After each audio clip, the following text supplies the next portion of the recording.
I think a lot of it, like the crematoriums being overfilled and space not being there to burn or bury the dead, is very true.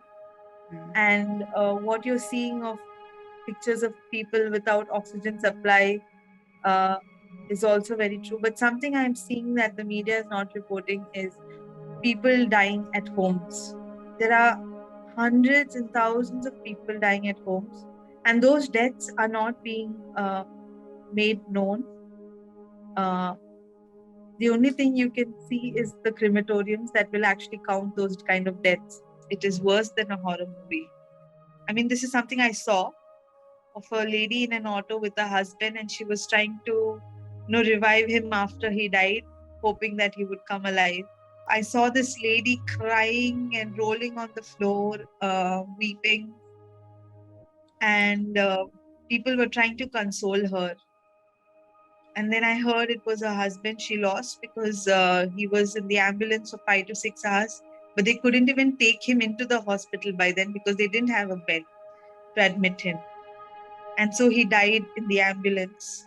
So on Thursday, my husband said, I think this is COVID, let's just do a test. But on Tuesday afternoon, my husband's oxygen level suddenly dropped from 94, which was in the morning, it dropped to 91 by afternoon.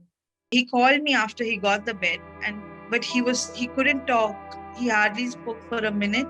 He said, I'm really breathless, so I can't talk, but I'll keep you updated by message.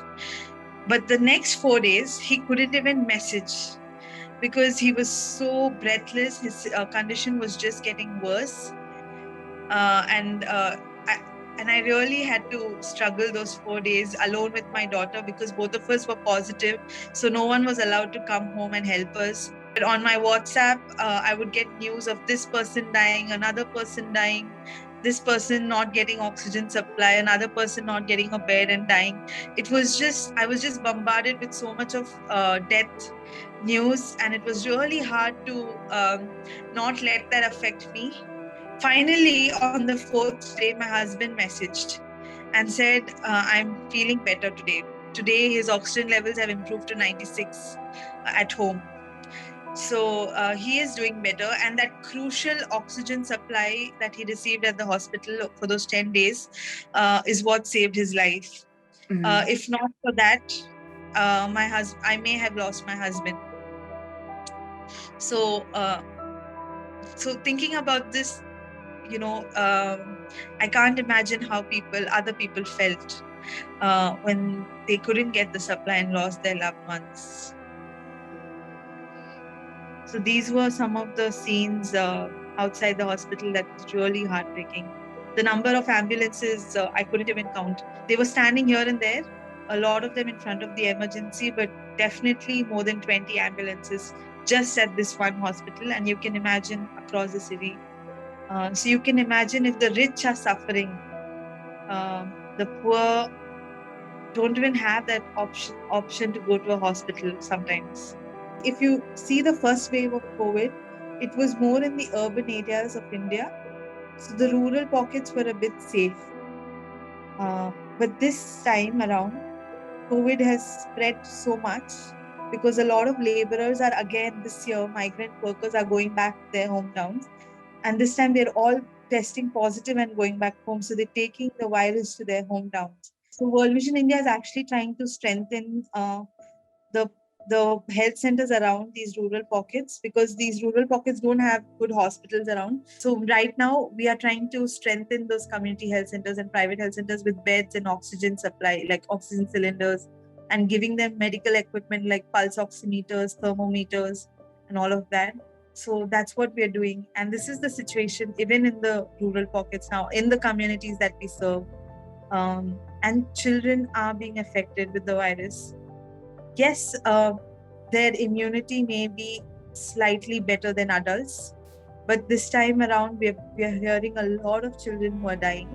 This has been the worst crisis in the country so far, at least in my lifetime and in the history that I know of in our country.